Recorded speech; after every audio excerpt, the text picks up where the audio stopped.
আমি রুমিন ফারহানা, আমার বাসার সামনে একদল ছেলে লাঠি হাতে গেট ভাঙচুর করে গেল। রাজধানীর এলিফ্যান্ট রোডে ব্যারিস্টার রুমিন ফারহানার বাসায় হামলার অভিযোগ উঠেছে। রাতে তিনি নিজের ফেসবুক পেজে লাইভে এসে এই অভিযোগ করেন। ব্যারিস্টার রুমিন ফারহানা বাসায় হামলা এবং ভয়ভীতি প্রদর্শনের অভিযোগ করেছেন। মধ্যরাতে একদল ছেলে লাঠি হাতে তার বাসার সামনে মহড়া দেয় বলেও অভিযোগ করেন তিনি। একই সাথে বাসার গেটে ভাঙচুর করে বিএনপির কিছু লোক, তারা সেখানে রীতিমতো হামলা চালায়, আমার নেতাকর্মীদের উপরে হামলা চালায়। আমাকে এক পাশে ধাক্কা দিয়ে ফেলে দেওয়ার মতো অবস্থা তৈরি হয়।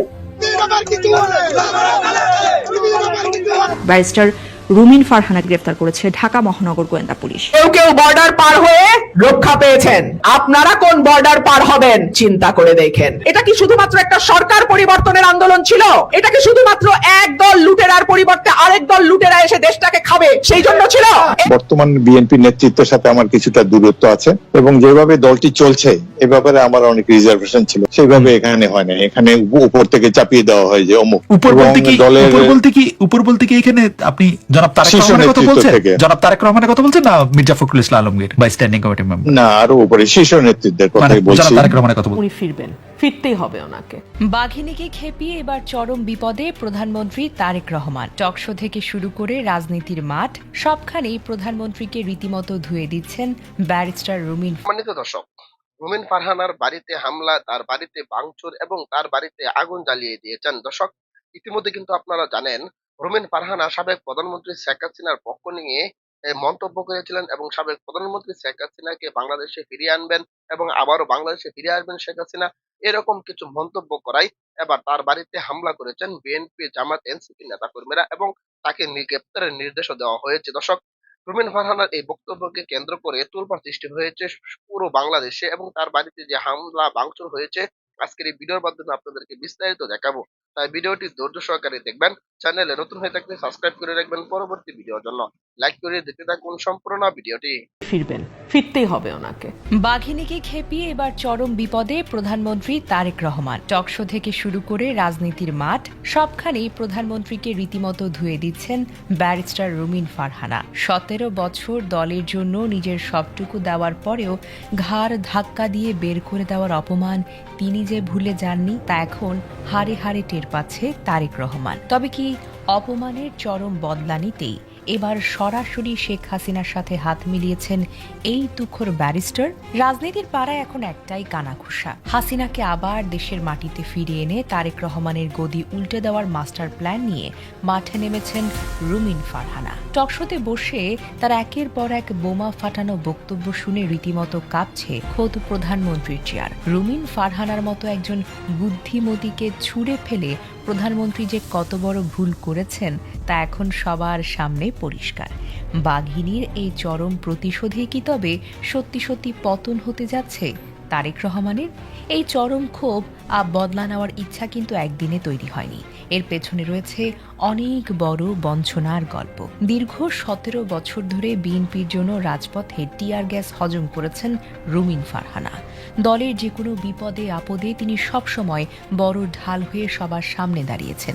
কিন্তু আজ কাজের বেলায় তাকে দেওয়া হলো চরম ধোঁকা। 2025 সালের 30শে ডিসেম্বর যখন বেগম জিয়া চিরবিদায় নিলেন, ঠিক তার আগের দিন মানে 29শে ডিসেম্বর স্বতন্ত্র প্রার্থী হিসেবে নিজের নাম জমা দেন রুমিন। আর অমনি কোনো বিচার বিবেচনা না করে তাকে ঘাড় ধাক্কা দিয়ে বের করে দেওয়া হলো দল থেকে। এমনকি জোটের শরিক দল জামাতে ইসলামীকে খুশি করতে গিয়ে ব্রাহ্মণবাড়িয়া 2 দলের আসনে খেলা পর্যন্ত ঘুরিয়ে দেওয়া হয়েছে। কিন্তু রুমিনও এত সহজে হার মানার পাত্রী নন।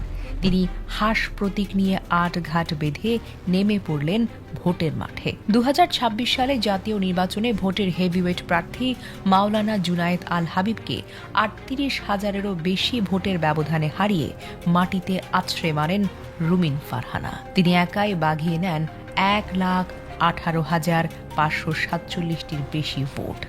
আর এই বিশাল জয়ের মাধ্যমে বিরোধীদের মুখে রীতিমতো ঝামা ঘষে দেন এই নেত্রী।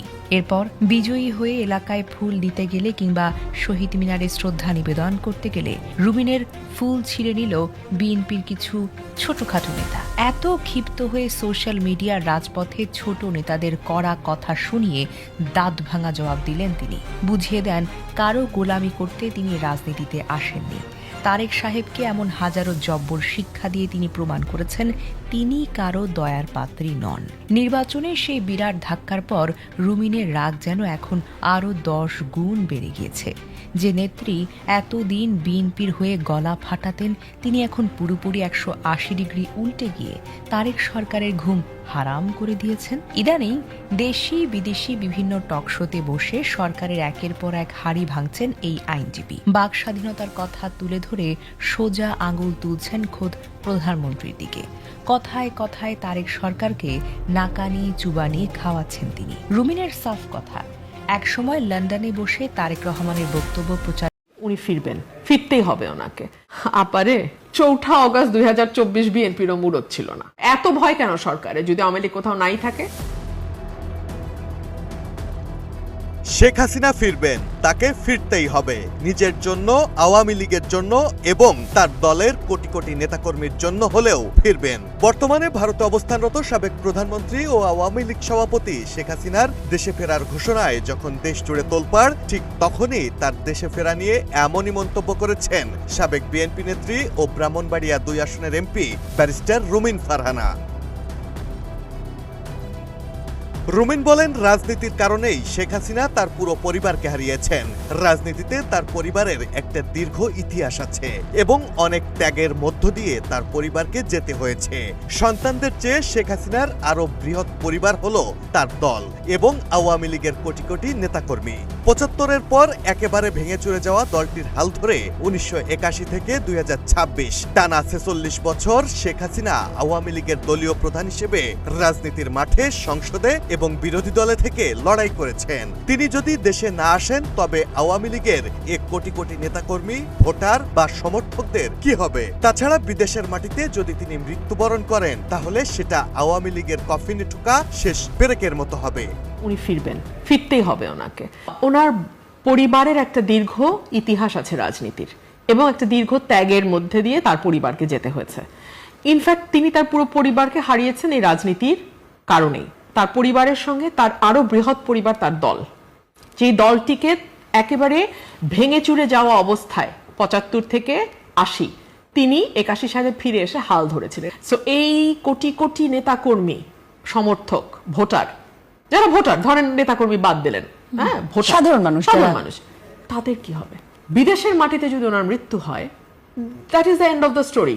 মানে ওনার রাজনৈতিক জীবন, ওনার দলের ভবিষ্যৎ সবকিছুর উপরে that will be the last nail in the coffin. রুমিনের মতে শেখ হাসিনা দেশে ফিরলে সবচেয়ে বেকায়দায় পড়বে তারেক রহমানের নেতৃত্বাধীন বর্তমান বিএনপি সরকার। তারা না পারবে শেখ হাসিনাকে ফাঁসি দিতে, আবার না পারবে তাকে কারাগারে নিরাপদে রাখতে। আওয়ামী লীগের আন্দোলন করার মুরদ নেই। স্বরাষ্ট্রমন্ত্রী সালাউদ্দিনের করা এমন মন্তব্যের কড়া সমালোচনা করেন রুমিন ফারহানা। তাচ্ছিল্য ভরা হাসি দিয়ে বলেন, শেখ হাসিনার ক্ষমতাচ্যুতির একদিন আগে অর্থাৎ 24-এর 4 আগস্ট বিএনপিরও মুরদ ছিল না। যদি দেশে আওয়ামী লীগের অস্তিত্ব না থাকে তাহলে শোন অ্যারেস্ট দেখিয়ে নেতাকর্মীদের কারাগারে রাখছেন কেন?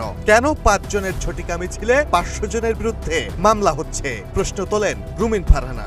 উনি যদি ফিরে আসে সবচেয়ে বেকায়দায় পড়বে সরকার। না পারবে ফাঁসি দিতে, না পারবে কারাগারে নিয়ে নিরাপদ অবস্থা। 4 অগস্ট 2024 বিএনপি কই ছিল? তো সুতরাং নাইটাই এগুলো বলা যায়। হাসিনাও বহু বলছে বিএনপি নাই, এগুলো বললে শান্তি লাগে, শান্তি পাওয়ার জন্য বলে। আপারে 4 অগস্ট 2024 বিএনপিরও মুরদ ছিল না। এরকম বড় বড় দল দেখলে মনে হয় আরে কিচ্ছু নাই, কোত্থেকে যে বেরোবে এটা হিসাব করে পাবেন না। স্বরাষ্ট্রমন্ত্রীর কঠোর সমালোচনাও করেন তিনি। বলেন, সবচেয়ে খারাপ অবস্থা স্বরাষ্ট্র মন্ত্রণালয়ের। তিনি নিজেকে ডিফ্যাক্টো প্রধানমন্ত্রী ভেবে মনে করছেন সবগুলো মন্ত্রণালয় তার অধীনে। এদিকে তার মন্ত্রণালয় কিন্তু ডুবে গেছে। স্বরাষ্ট্রমন্ত্রীকে পরামর্শ দেন নিজের মন্ত্রণালয়ের দিকে ফোকাস করতে।